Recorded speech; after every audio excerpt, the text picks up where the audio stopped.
is something that might shock you. One of the most feared cultural movements of our time might actually be breathing its last breath. Comedian Nate Jackson, fresh off his Netflix special, Super Funny, hitting the top 3 on the platform's rankings, is making a bold declaration that's bound to ruffle some feathers. According to this rising star in the comedy world, cancel culture as we know it is officially dead and buried. But here's where it gets controversial. Jackson isn't just making empty claims. He's backing up his statement with observations that challenge everything we thought we knew about audience behavior and entertainment consumption. During a candid conversation with Fox News Digital, Jackson laid out his theory with refreshing directness. The era of coordinated online attacks designed to destroy careers. That's yesterday's news. Instead, he argues, we've entered a new phase where audiences simply choose what they want to watch and ignore what they don't. No, I think that's kind of a wrap, Jackson stated when pressed about whether cancel culture still poses a genuine threat to entertainers. Yeah, I think people realize that there is someone for everyone, and if someone's not for you, then just don't watch them. This perspective represents a seismic shift from the climate that dominated entertainment just a few years ago. Remember when cancel culture reached its peak around 2020? Back then, digital mobs wielded unprecedented power, capable of organizing boycotts and campaign efforts that could effectively end careers overnight. Public figures walked on eggshells, terrified that a single misstep or poorly received joke could spell professional doom. And this is the part most people miss. Jackson's success story actually proves his point.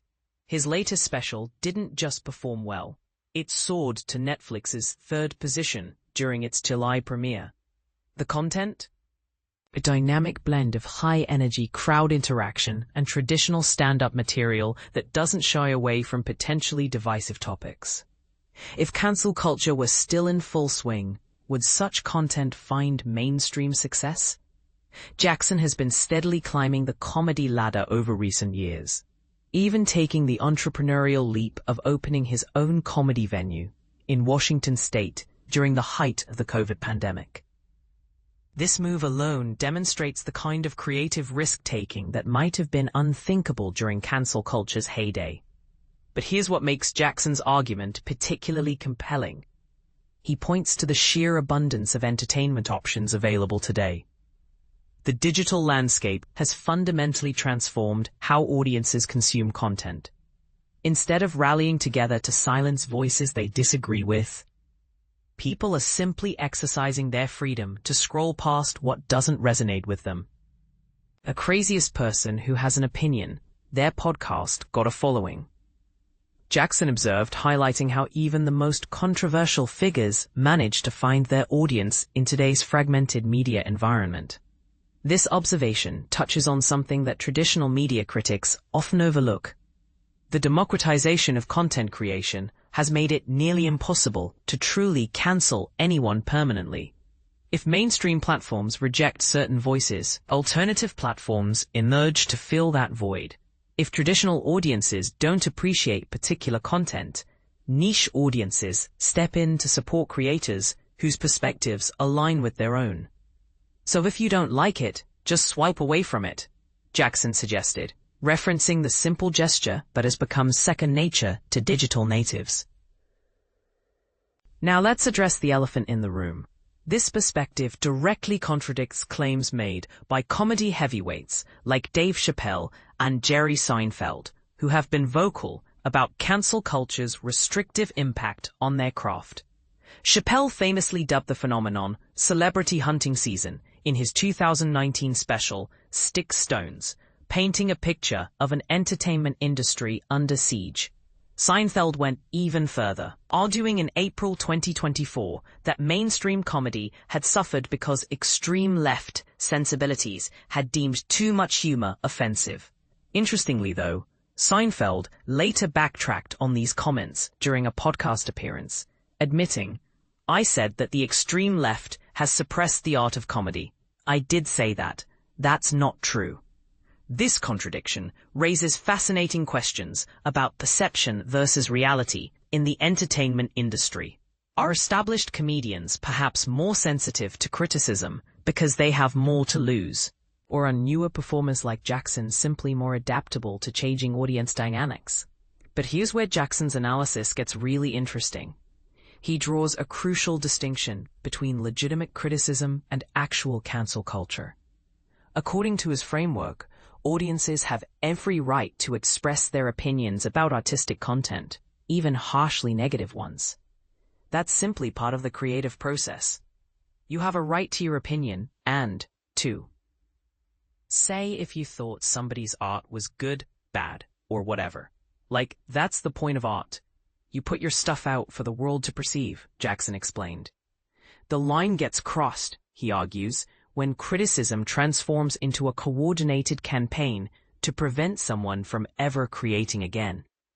True cancel culture involves actively working to end someone's career entirely, not just expressing disapproval of their work. Cancel culture is, I saw your art, and now I don't ever want you to do it again. You don't gotta like it, but you don't get to dictate whether or not somebody continues to do a thing. That's the difference, he clarified. Using filmmaker James Gunn as an example, Jackson illustrated his point. But if you go, that was so trash, they should never make another movie again. Shame on James Gunn. I think that there's a clear difference between cancel culture and just, oh, I didn't like it. This distinction might seem subtle, but it's actually revolutionary. Jackson is essentially arguing that what many people label as cancel culture is simply robust public discourse about artistic merit. The real problem occurs when that discourse shifts from evaluating work to eliminating the worker entirely. Tearing something down is your right to do as well.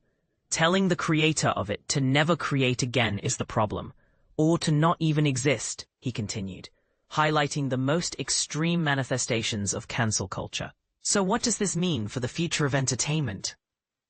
If Jackson is correct, we might be witnessing the emergence of a more mature digital culture, one where audiences exercise their power through choice rather than mob action.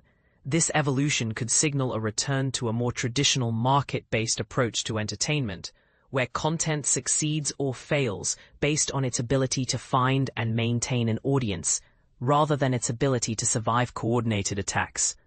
But is Jackson's optimistic assessment accurate, or is he simply occupying a privileged position as a rising star who hasn't yet faced the full force of organized opposition?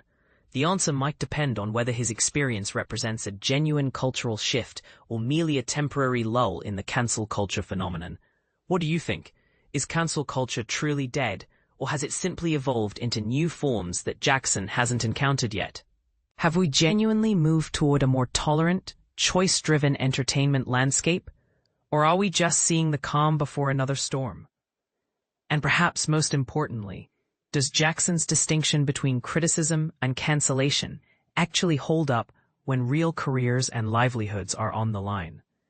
These questions don't have easy answers, but they're exactly the kind of conversations we need to have as we navigate this rapidly changing media landscape. The future of creative expression might well depend on how we collectively answer them.